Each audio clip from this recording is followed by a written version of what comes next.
Good evening, ladies and gentlemen, and welcome to a conclusion of A Cultural History of the United States, Part 2.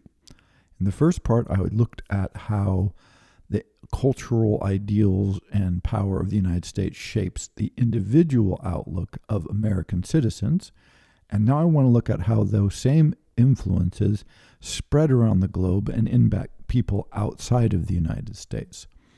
But I think it's good to start with a little Plato. It's always good to start with a little Plato when considering these kinds of questions.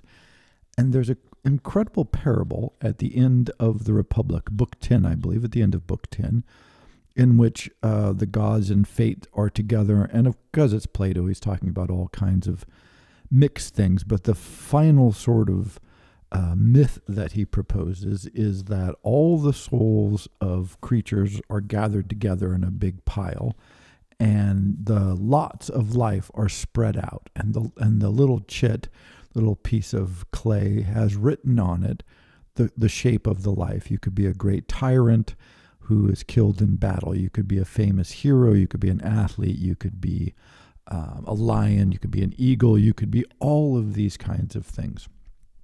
And so all of these life possibilities are spread out. And then lots are thrown that have numbers on them in the order that will be selected.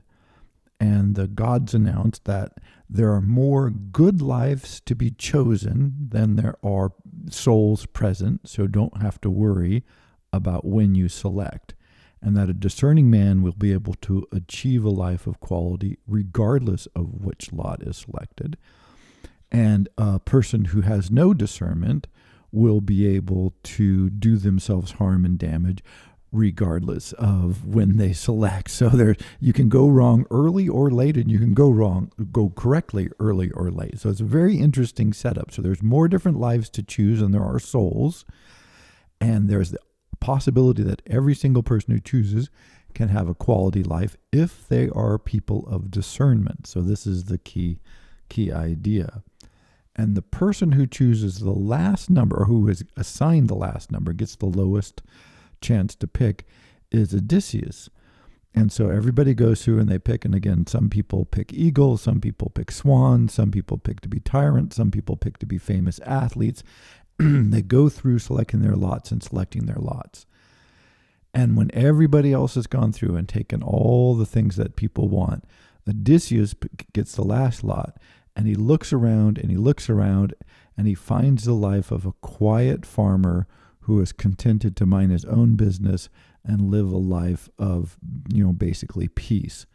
And of course, given the trials and pains and suffering that Odysseus had gone through, this makes sense. And he announces if he had been given the first lot, this is what he would have chosen. And having given the last lot, he is completely happy to have this opportunity, that this is the best possible life. And what Plato is driving at here, of course, is that in any circumstance, wisdom allows you to select for quality. And that hence the nature of wisdom and the nature of studying philosophy is to allow you to have this opportunity that despite the vicissitudes and random nature of life, to be able to build from those vicissitudes a life of quality. And of course, and as mentioned, that doesn't mean it's only one possible life, that there's this range of possibly good lives, but also a range of possibly bad lives. And this concluding parable from the Republic is strange in many ways. And I'm kind of narrowing it down and simplifying a bit. But part of the strangeness is he's just spent a significant amount of bewildering time constructing a republic in which the individuals really do not have the opportunity to exercise discernment or choice or virtue of this nature. So that is a touch odd, because he constructs a dystopic totalitarian nightmare. But this part of it is really sort of uplifting and interesting. It's very much in contrast. And I've never quite understood. I've made a huge study of the Republic, but I've never quite understood where some of these sections come from, and the history of the construction of it as a document that we have, that has come down to us. but it does seem to come from a different thought line. But the Republic is not entirely coherent in any case, so it's not that odd, but it does strike me as having come from a bit of a different philosophical argument than he has been making for many of the previous chapters.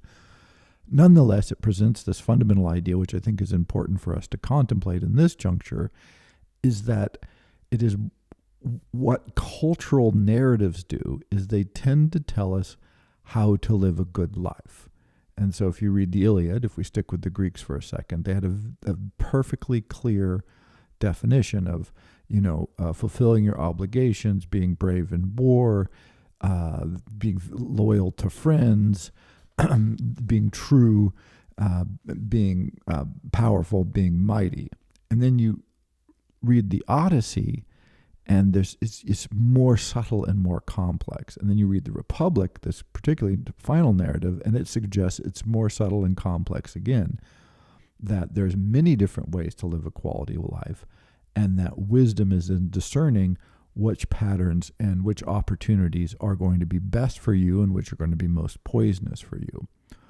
But what cultural narratives tend to do is try to narrow those options and to try and tell us what is the correct thing and what is the wrong thing to do. And so when we think about the United States and all of the material that I've been talking about up till now, it has a very narrow and very powerful, almost not singular, but very focused small range of messages. On one hand, it says, hey, you're free, that you're a maximally free individual, and making yourself the maximally free individual is the best possible thing. So in one way, you would think, wow, that's great. A free individual, that means I have lots of opportunity to choose. However, part of that narrative of freedom has reinforced, as I mentioned last time, quite powerfully, is the notion that if you choose to limit your freedom, if you choose to involve yourself with family or community or other sorts of structures like this that limit your opportunity and your individual achievement or your individual expression or representation or acknowledgement, this is always a mistake.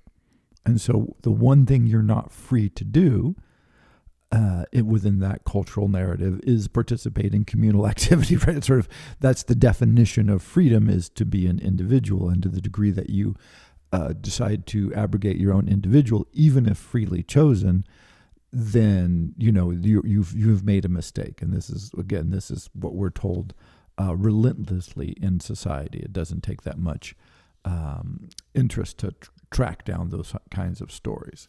So the impact of the United States. So as I mentioned at the very beginning, and again in the neoliberal portion of this lecture series, the U.S. economy is simply the global economy. There's to a degree that it's nothing like this has ever existed before, at least as far as I can tell historically.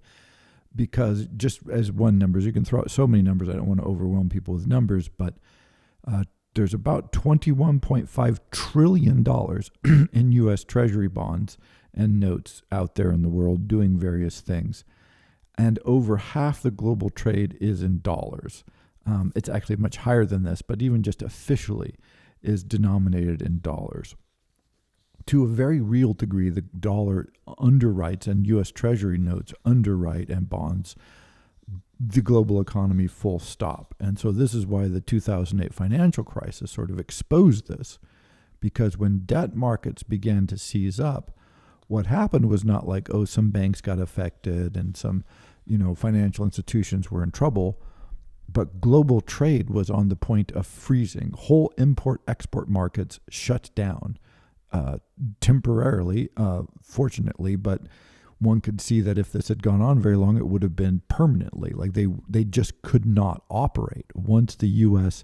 debt and equity markets stopped functioning, there was no way to basically do trade. The mechanisms ran through the dollar. If the dollar and dollar-denominated debt seized up, global trade would become zero until other mechanisms were worked out. And so this was this terror moment for all of the financial planners and government officials all over the globe.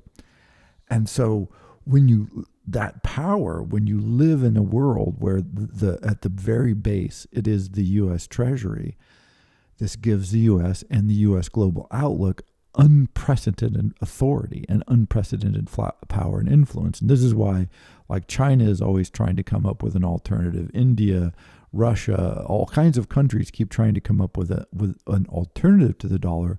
No one has even come remotely close yet. It doesn't mean it won't happen at some point. It just, in fact, historically speaking, it will absolutely happen at some point. It just isn't going to happen today, and no one has yet come up with the system to get out of this. And so what happens is the neoliberal idea promoted by the United States just runs everything. And so even if you don't believe in it and don't want to participate in it, it doesn't matter. You're not being asked. Global financial institutions are run this way and under these models. And just a great example here of an infinite number that you could use is when Hungary wanted to join the EU, they say, okay, you've got to meet all the EU standards, including adopting this, just perfectly clear neoliberal standard blueprint, like privatize all your businesses. You got to open your markets to foreign capital. You have to open up your financial markets, your banking, your industry. Everything just has to be open, and you have to privatize. I mean, there's a lot more to it than that, but let's just do that as the key elements. And again, from the neoliberal one, you'll recognize all this.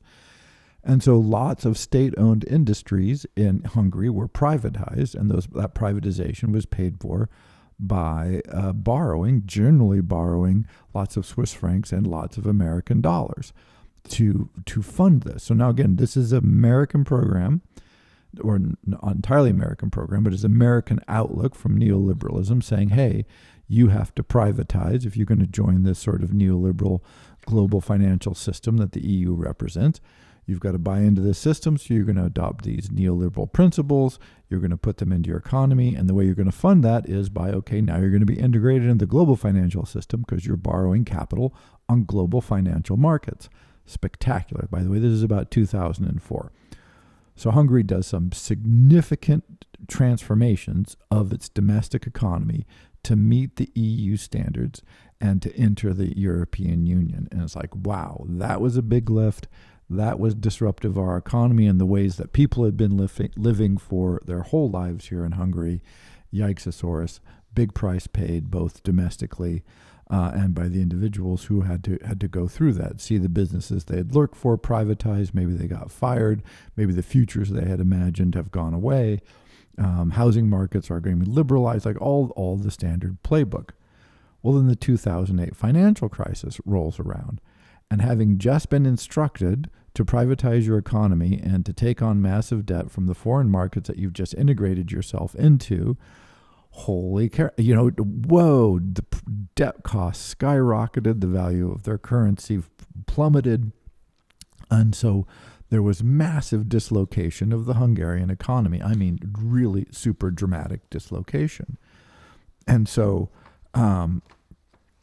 what do you do at this point? Oh, well, the World Bank, the EU, the IMF all intervene and say, okay, well, we'll bail you out. But if we're going to bail you out, you have to be even more liberalized in your economy. You have to put in place dramatically more cuts to your government spending. You have to get your account balance in line. You have to. So the price of having adopted the neoliberal system was to have to even more aggressively adopt the neoliberal system at even greater economic and personal cost to the citizens, which, drove a lot of people mad. It pissed them off. And so you get the rise of the sort of neoliberal resistance in Hungary, which comes across as sort of this totalitarian nationalism, or totalitarian populism, whichever one you want to call it, which everyone is concerned about. And Europeans, wring their hands and they're like, wow, where does this come from and how do we fight this? And it's totalitarianism bad,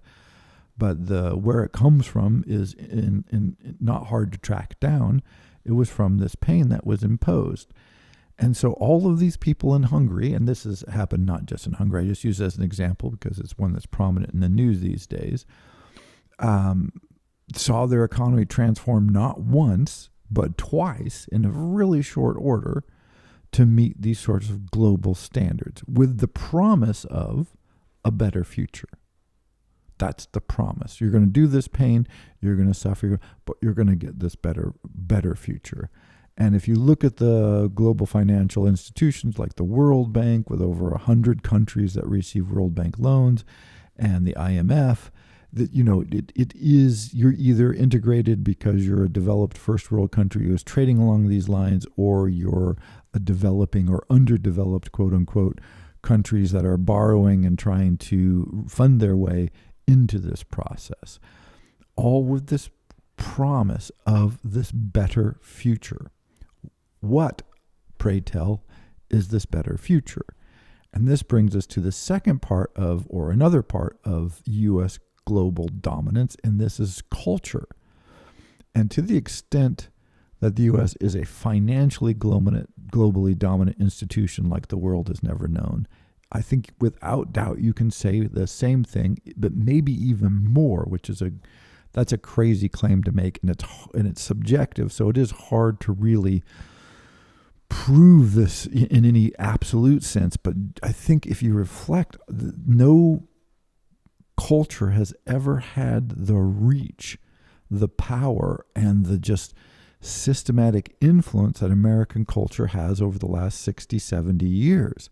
It's absolutely extraordinary. And if you look at the dominant media forms in the world, the second half of the 20th century certainly was the age of movies, right? Film from 1920s, 30s to about say 80s, 90s, maybe 2000s, and up until today is still and was either the dominant or one of the most dominant cultural forms in the globe at that time.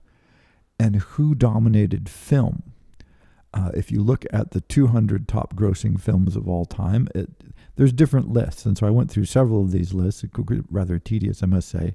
But generally speaking, there was 4 or 5 non-U.S. films in that list, which is extraordinary when you think about it. Some of the lists might be a little higher, some a little lower.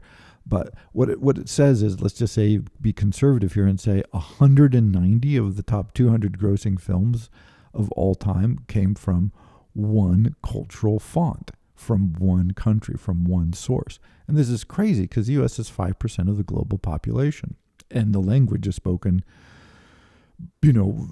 widely, and that also helps, but it's not spoken universally. So a lot of this is coming across subtitled, of course, et cetera, et cetera. But so the film industry, for various reasons, one is that it used to cost a lot to make a movie, and so high quality movies could only be produced in a limited number of places, and a lot of high quality movies could only be produced in first countries with really highly developed film industries, of which there were very few. By the time World War II rolls around, and that didn't have a very helpful impact on some of those countries for producing art.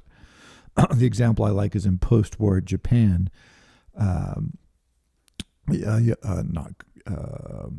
Kurosawa, one of his films, I think it was Ran, has a shot, and he does this incredible long shot. And I saw an interview or a documentary on the making of it, and they said that the lens he used, there was only one lens in the country that was capable of doing that shot, and so he could only have it for one day. So it wasn't really a rental program. It was like a wait in line so you can get the lens that allows you to do the great camera shot. So he had to plan everything around a day or 2 days of having that lens or other technical. So that most countries were trying to make film, major films, under incredible sort of economic and just material constraints that the U.S. didn't face. And so the narratives and the stories and the ideals that are promulgated through the cultural productions of American society permeated the world, and continue to permeate the world. If you look at dominant artistic movements in the same time frame, right, say from World War II till today, 3 of the biggest ones in music, of course, would be jazz, rock and roll, and rap. All 3 of those have had, just massive impacts on global culture. I mean, rap music or hip hop or however you want to define it is just, I mean, apparently there was just this unquenchable thirst for rap music and hip hop, because when it started to spread, it hit the world, and no one has looked back. Everybody has said this, it's just been hugely popular throughout the world. And of course, along with that popularity comes the sort of narratives, outlooks, the ideals, the cultural values that are associated with those kinds of music. And if you look at jazz, rock and roll, and rap, and for as distinct as they are, all of them are celebrations of individuality, right? You can't, I mean, rock and roll is famously, rebellion and do your own thing and go out there and live differently and throw off the burdens of the past. And the Beatles, not an American band, of course, but Brit American pop, hugely influenced by blues and everything from the United States, given broad global reach by U.S. cultural industry. But that narrative of rebellion and individuality, again, jazz is very different from rock and roll. However, again, jazz features that curious individuality within the context of the group. And if you read jazz history or look at jazz history, so much of it is written as a celebration of the great individual artist, the great saxophonist, the great piano player, the great songwriter, right? It has that focus on the great player, which is very different from the history of symphonic music, for instance, which focuses on the great composer.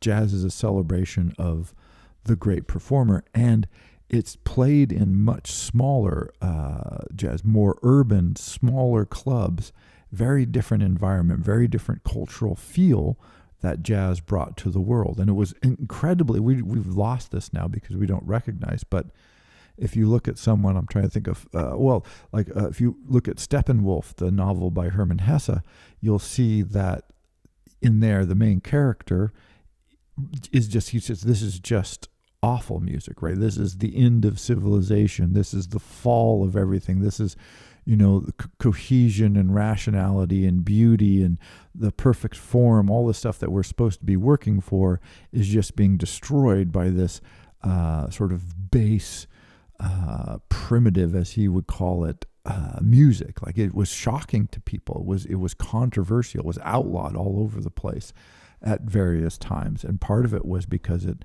had this element of personal expression and rhythmic creativity and all of that. So again, nothing against jazz or rock or rap, but all those, they share this. And of course, rap, not all rap music, because it's a huge, rich genre, but a lot of rap music has as its narrative message, get rich or die trying. Like, this is the kind of core. I'm rich, I'm powerful, I'm wealthy, I'm dangerous, I'm an important person. This is a consistent, one would call it almost a relentless message that you get from the narrative of rap music. And then you can go on and look at television. If the first half and first maybe 2/3 of the 20th century were dominated by film, then as you get later you see the rise of TV. And again, if you look at the list of the most popular TV shows in the history of the planet, hey presto, what do you find? Absolutely dominated by U.S. television shows, so that people all over the world have cultural references from the United States. Early on, it was the Western. Westerns were hugely popular, both in film, and then when they started making TV shows, they were super popular in TV shows. In film, you can think of all the Clint Eastwood, spaghetti westerns, because they were made in Italy, which is bizarre to think about, but that's how much the influence of that cultural ideal had, is that a foreign director in a foreign country could make Western-style movies about the American West that were so great that they became iconic in America, right? This is the power of this feedback. Like, people had learned it better, almost in some ways, than Americans had learned. They certainly were able to make spectacular narratives out of these that were hugely popular. And so the TV shows, again, What do American TV shows show? Those narratives of the American way of life and how you're supposed to live and what it means and how to be a person in the world. Those narratives come, not exclusively, of course, and TV is not quite as dominated as movies, but very dominated by American narratives, are the ones that we've talked about. And again, this isn't necessarily explicit, but boy, it's not subtle in a lot of these. The degree to which the American cultural values of individuality, of the searching for wealth, with television shows, there's a lot of mockery of certain kinds of people, and those kinds of people turn out to be bad. So simpletons, rural people, farmers, all of these sorts of things. I mean, if you want to be somebody, you want to be someone. For instance, I think Friends was one of the most popular TV shows that was on the list globally. And, this is theoretically a Never Never Land version of New York that they're all supposed to be living in and pursuing these great careers and being these incredible people, or at least trying to be, right? This is the idea. And so what happens is you have this cultural narratives that have been relentlessly promoted all over the world. And then you have this neoliberal political and economic order, which has been relentlessly and forcefully promoted all throughout the world. But they tell the same story. And I think that is what's so often missed. And this is why I want to exit on this concept, is the narratives of both of these, neoliberalism and the American cultural ideas, on average. I mean, of course, there's lots of movies and you can find exceptions and so on and so forth, but the general thrust of these reinforce each other mightily. So just as an example, so the neoliberal economic idea, whether good for ill, says that basically small and mid-sized agriculture farmers, they make no sense. And so when you enter these sorts of deals, you usually have to reduce your trade barriers and your farm protections and all this. It becomes very controversial. And any sorts of trade negotiations and free trade negotiations always get stuck on this question of farming, imports, exports of farmed goods and agricultural goods. Well, it does because this is hugely important to most countries and most civilizations and societies. But neoliberalism says no, small and medium-sized farms are not competitive globally and they need to go. And so it says you're going to put your small and medium-sized farmers in competition with global agricultural conglomerates that have functionally infinite capital at incredibly low cost. They have large to unbelievable government subsidies, depending on which types of crop you're talking about. They're often very, very efficient at avoiding taxes. And so you're going to go to compete with, someone who has, 10 hectares, a few cows, and maybe a walnut orchard or something, right? Like this is congratulations, you're now in competition. And so there's no way that or it's very difficult for the small scale and medium scale farmers to compete. And so what are they supposed to do? So so local and regional scale agriculture is just gutted, either destroyed or greatly weakened. And so you go, okay, well, farming either becomes very much less profitable and very much more difficult or impossible. And so as a way of living, as a choice, it just becomes not terribly attractive, let us say. And it's particularly not terribly attractive when you're continuously exposed to television shows, movies, and narratives that say, hey, what you're supposed to be doing is working as an individual to get rich and be important in the world. And that if you're not doing that, you're a fool.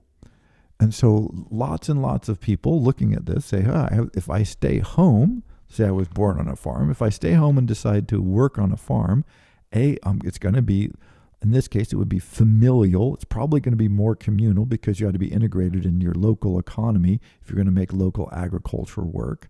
You're certainly not going to be rich because there's no equation where that works out. So you kind of can see the structure of your future, or you can move to the nearest big or really big city and have a chance to fulfill that narrative that you've seen relentlessly promoted to you. And so what you're been told and what you're experiencing is, wow, the current seems to be running against me. This seems to be getting more difficult, and my society locally seems to be fragmenting and becoming less functional.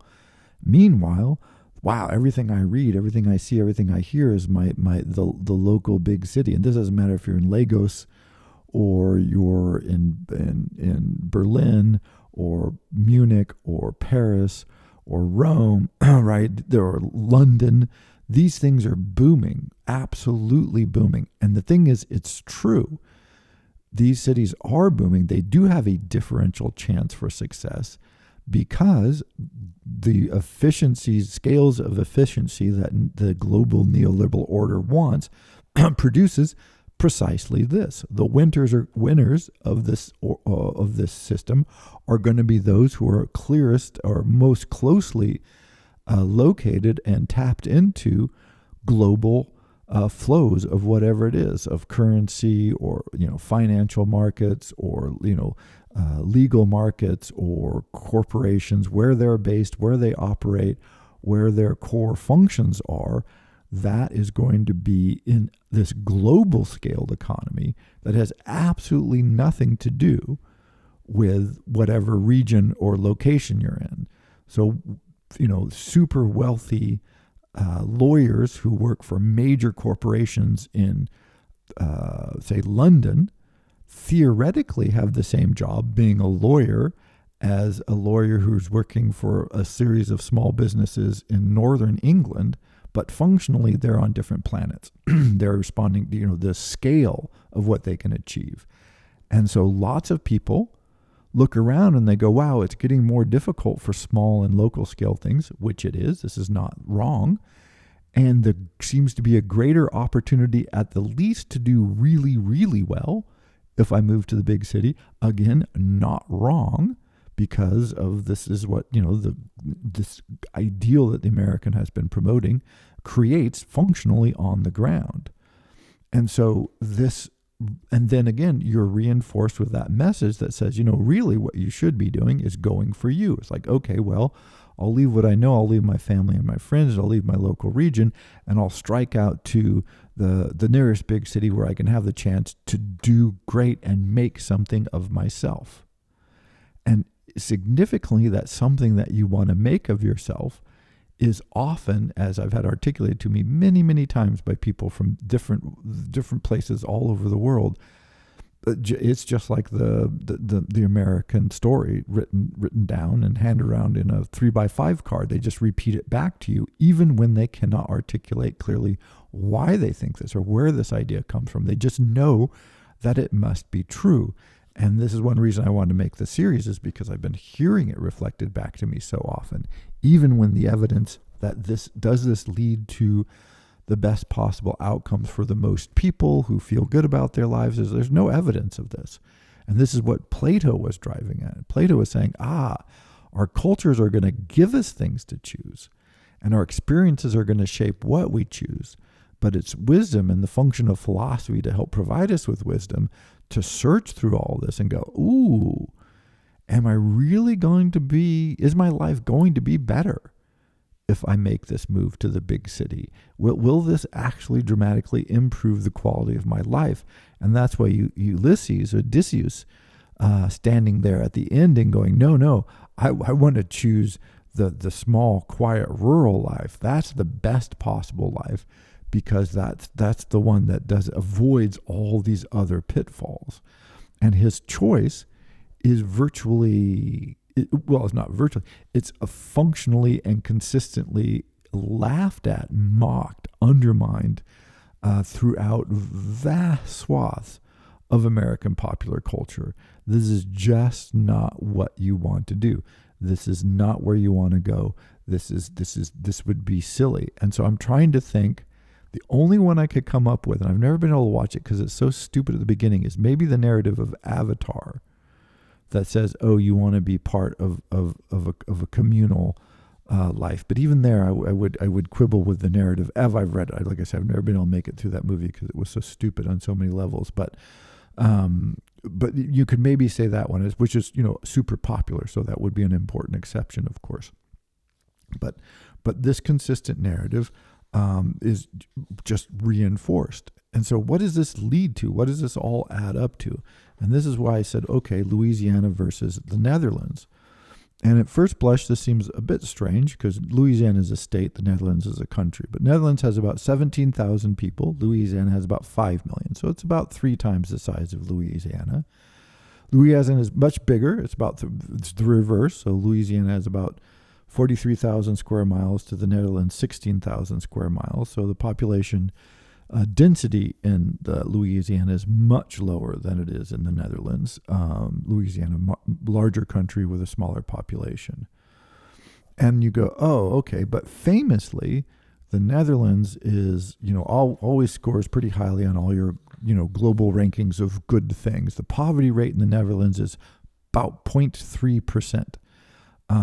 In Louisiana, it's about 18%.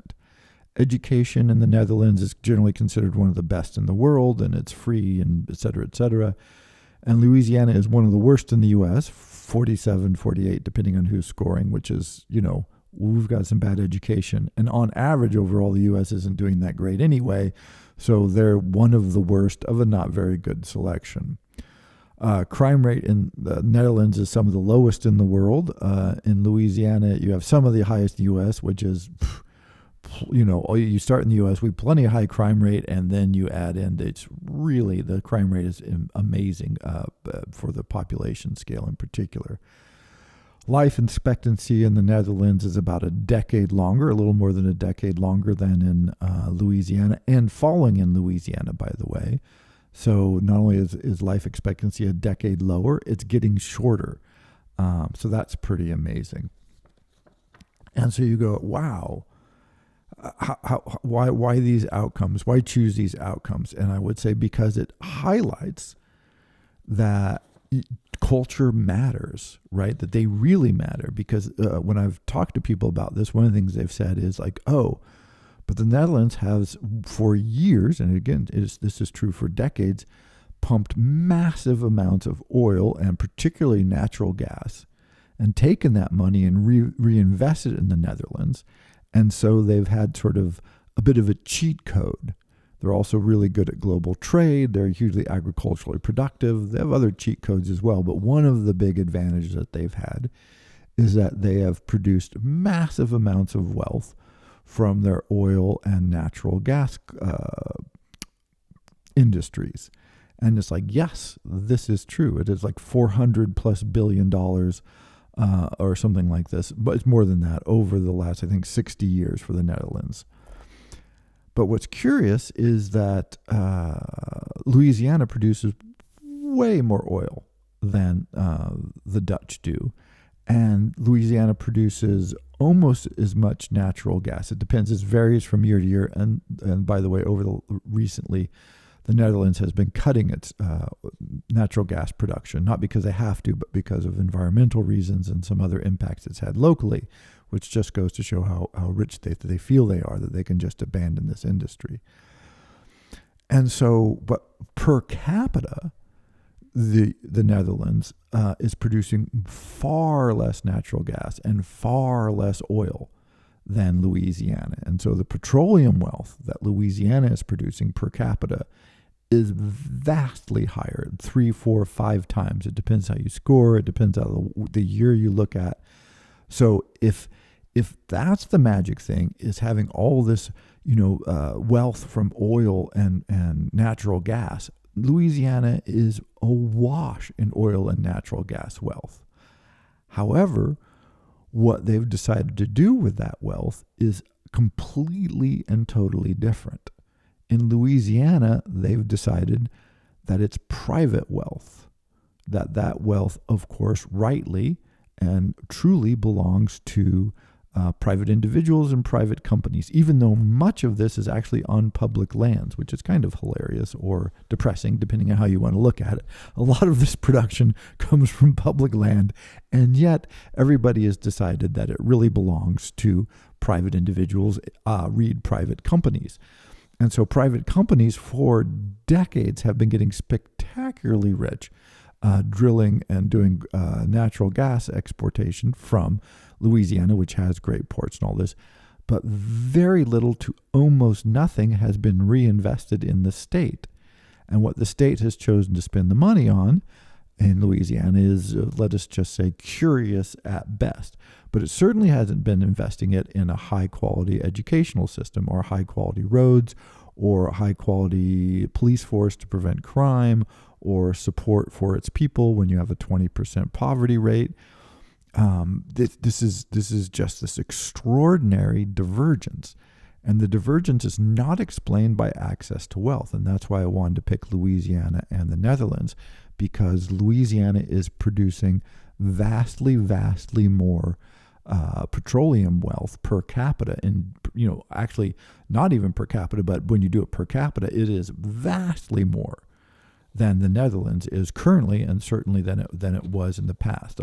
I would make a possible exception. There were a few years early on when the gas wells were really going in the Netherlands and Louisiana hadn't been fully developed and exploited, where that difference would have been much smaller. But for the last, many years, this has been all in favor of Louisiana. So it's generating the actual material wealth. But how that material wealth is distributed, where it goes, and what kinds of things people think it should be spent on is just utterly and completely divergent. To the point where in the Netherlands, like I said, they're phasing out a lot of their petroleum and natural gas production because of the environmental damage and concerns about global warming, while Louisiana has it's just one, oil spill, chemical industry poisoning, natural gas well blowout, water contamination after another, and they haven't seemed to show a limited interest in even cleaning up what mess they've already made, much less limiting it, because again, the pollution is communal, the wealth is individual, and what we're going to do is we're going to pick the side of wealth and of the individual access to that opportunity. And so what the accumulated impact of this sort of global outlook is to create narratives and cultural flows that really reinforce each other. And this is often overlooked. The narrative that says, hey, you should be trying to leave where you are and go somewhere to get rich is the same narrative that says, look, you shouldn't regulate industry because if it messes up where you are, you should go someplace that isn't messed up and try to get rich there. Right? So it puts this burden consistently and overwhelmingly on the individual. If you don't like it here, go someplace else. If you don't like the smell or the noise or the pollution, go someplace else. That's an individual choice. If you try to regulate the business or control these sorts of impacts, well, now you're interfering with the free expression of, corporate rights to do what they want. And this would be a government trying to regulate. And so, and by the way, and what I want to conclude with is, this is not a mistake. This is not, it's not, wow, lucky. It's also, I don't think, propaganda in the traditional sense. What it is that the economic system and the cultural output come from the same source. It's totally unsurprising that they reinforce each other. What would be shocking is if we were producing a lot of cultural material and movies and TV shows that were super popular all over the world that contained the message of communalism, cooperation, and large government interference in people's lives being good versus neoliberal economic policies. No, this is not what we're doing, and this is not what we're likely to do anytime in the near future. And so when you see American companies, or particularly tech companies that have these iconic, Steve Jobs, Bill Gates, Jeff Bezos, sort of iconic leaders, and ask yourself, well, why? Why does anybody need to know who the leaders of these companies are? And the answer is because we view them as individual narratives of success that are exemplary. They're not exceptional. They're not uninteresting. They're not silly. They are iconic because they fulfill the narrative. It's where the narrative comes together, where the neoliberal opportunity meets the individual responsibility, and so you get that shining whatever billionaire who's going to reshape the world and make it in their own image, and that could be you. It really could be you. Everybody's got a chance to do that. And that functionally drives the neoliberal conception of global economics, which again impacts everybody's life, and is itself a product of a culture that sees these ideals as foremost and super valuable.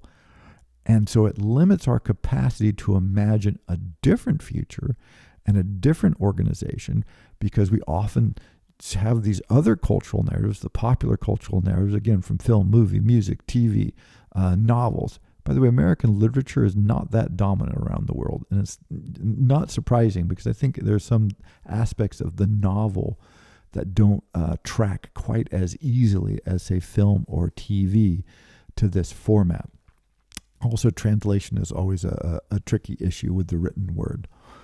In any case, this relentless presentation of these concepts, it is just, again, mutually reinforcing. And it makes it hard to think outside of it. It makes it hard to think of, oh, is there a different way that we could approach this? And I mentioned this on the neoliberalism one, as I said, oh, look, neoliberalism was ish. I said, the fall-ish of neoliberalism, because people are starting to question it. They are starting to rethink it. But part of the problem is we need to really rethink it and really get in mind we have to have a completely different cultural narrative. A cultural narrative that has at its core values that are not individualism, libertarianism, materialism. And if you just take those three that we've talked about and go, wow, how do we create a narrative that will be appealing to people that does not require those three elements? And as soon as you articulate it that way, I think you go, oh, right. And it's like, oh, people are like, oh, Buddhism, we should give up our material possessions. Like, yeah, Buddhism's been around for a long time, and people still seem to be highly materialistic. And again, it's not that people haven't been materialistic and aren't going to continue to be materialistic, but can materialism become not the thing? Right? Can materialism lose its place as, of course, I want to move to the big city and make a lot of money, because then I could buy nice stuff and then things would be good. If you can break that narrative and go, oh, well, getting a nicer car or a bigger house or living in some place that people think is nice, that's not going to help me, because I've got a rundown car now, but it works and it gets me where I need to go. Why do I need a new one? Right? If that attitude came to dominate, not materialistic, but just not all that invested in materialism, not thinking it's the answer, wow, that would be a problem. If individualism began to be seen as problematic, as like, oh, this is not what we're after. Like, hey, maybe we can do this more communally. Maybe we can think about this as more regional or more local. And these movements do exist, by the way. I'm not saying they don't exist at all.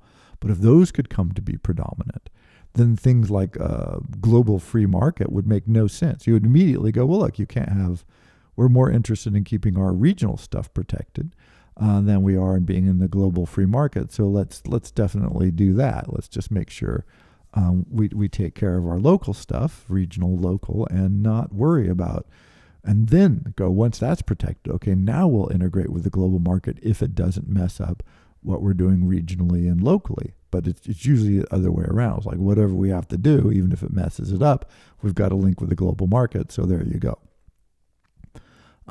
All of these sorts of baseline thinking patterns would matter. Now, if people said, hey, you really get lots of benefits from being where you are and being local, then people go, oh, I want to stay where I am because I get a lot of benefits. So I'm very much opposed to things that mess up my local benefits, right? That would be bad. So this could be, localism and regionalism. But so far, none of that is getting any kind of traction, particularly when you compare it to the power of, again, the American cultural ideals that we've been discussing. And again, this doesn't make these ideals bad. It just makes their influence and the outcome of their influence noticeable and pernicious in many instances. And so this is where we are. We live in a world where wherever you are, United States or otherwise, these cultural forms that grew up in a very peculiar place, that had a very peculiar history, has been exported very aggressively and very powerfully to an extent that we've never seen before. And this has caused all kinds of cultural disassociation and patterns and, increases in wealth and changes in global business patterns, and, for good and ill, like I said at the very beginning, good and ill. But the cultural history that the United States has produced this very unique, not surprising, maybe all cultural products are unique, but this unique sort of behemoth. And that behemoth is bestride the world these days. And as we try to think through that and try to feel through that, it's important to know the sources. And so I do want to just go through a little bit again and just repeat the key elements that underwrite all this. One is, remember, there's no history. Like, the U.S. does not allow for historical narratives. Part of destroying regional and local and forcing it to be global is saying, look, I know you have regional patterns and regional behaviors and, historical ties and all that. Well, they don't matter, right? But this isn't an argument that the U.S. makes. It just is a state of being in the U.S. It does not, it is not conditioned by a concern for historical patterns at all. It just doesn't care. It actively ignores them. And as I argued in that section, it needs to actively ignore them because otherwise American history becomes very complicated and problematic. Again, individualism, as we've talked about, and I'll go back to, I talked about Cormac McCarthy, like this isolated individual nightmare that he creates.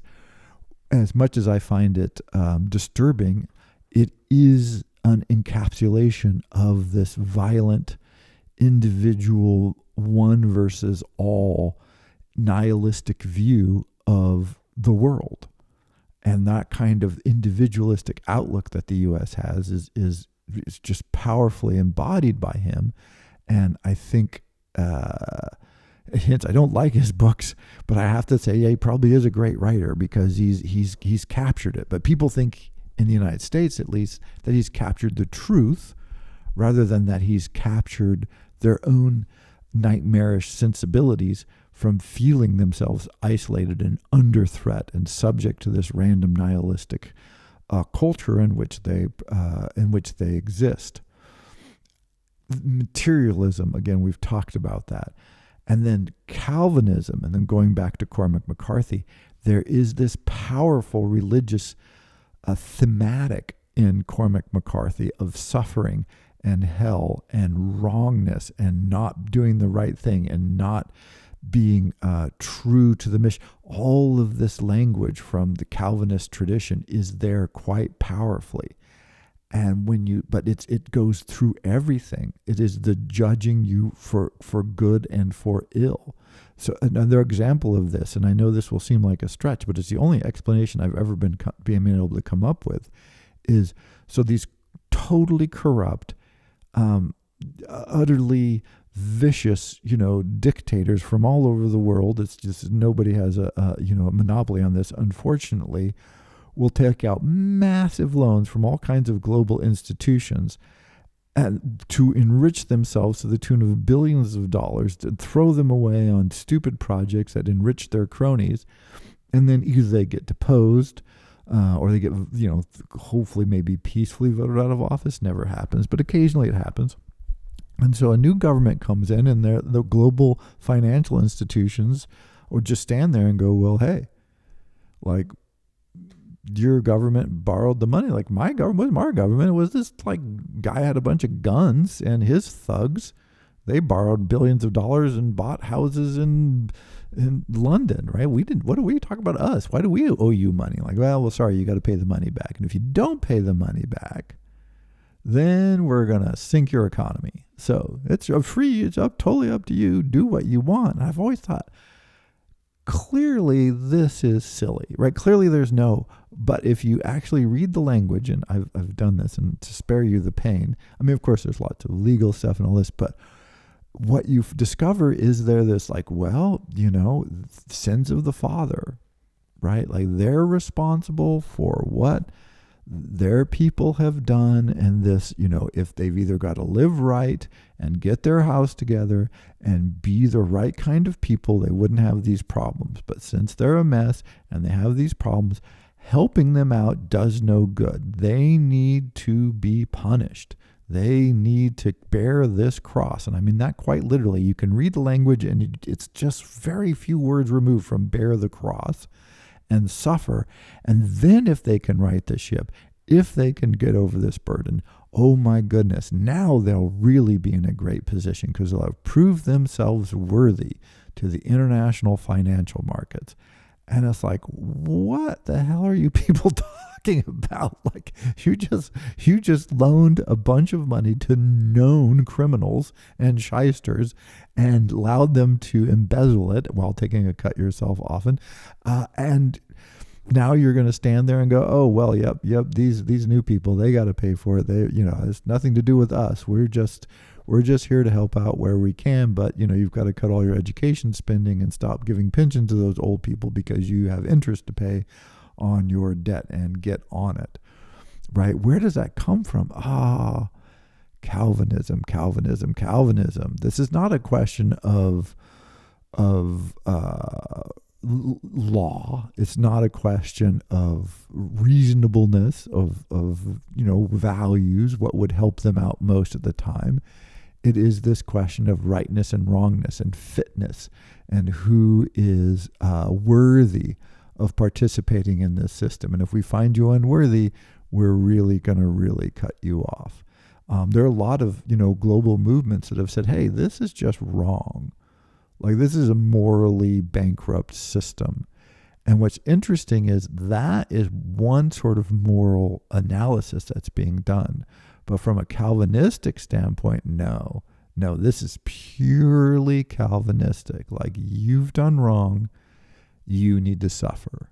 And if you suffer enough and you're judged worthy, great. But not helping you not suffer, that doesn't help at all. They need to suffer because it's only with the suffering that they're really ever going to do the right thing and really learn the lesson. And so the Calvinistic strain is dressed up in all of this global financial chit-chat, but it really comes down to, are you the right kind of people? Are you willing to be a member of the global community in good standing, right? This is always how they term this. And I'm like, good Lord. I mean, let's just put on the frocks and start carrying around a bunch of crosses and just make it official. Can't we do that now? But put a little dollar there in the middle of the cross because we know which of the gods it is that we worship. And so the linking of these cultural values and driving them throughout the globe has produced much of the world that we live in today, and much of the confusion that people have when trying to understand what's going on is because it is hard to get to grips with these underlying forces that seem disparate, even though they're not. They're highly unified, and they seem pervasive, which they are. And the only way to think against them, the only way to liberate ourselves, again, there's the word liberation because I'm a good American, to liberate ourselves from these sorts of powers is to reassess our own values, to look around and go, are there other communal, regional, local, global values that I might be interested in embracing or creating or assessing on my own that speak back to this, that start to give some grounds with which to respond, so that we can think about and experience the world in different ways. And I think this is kind of going on, as I mentioned before, and I think this is why there's a great deal of global unease. While there is so much tension both within countries, between countries, and globally, it's in part because, and I would say in large part, because the limitations of and the downsides of the narrative and of the neoliberal conceptions and the cultural products are being increasingly exposed, are becoming increasingly problematic. at the same time, we lack a clear or even a set of clear responses. And for me, this is where we find ourselves today. And for me, this is why I wanted to do this series, is to, I don't have, no answers, of course, but to say, I think this is some of the ground that would be very helpful for us to think about and explore, so that we could begin to get a better grip on where we are, how we got here, and what are the patterns and powers that might allow us to address some of the feelings of dis-ease and disorganization and confusion that seem to so clearly swamp the world today. So, A Cultural History of the United States, Part 2. Thank you very much.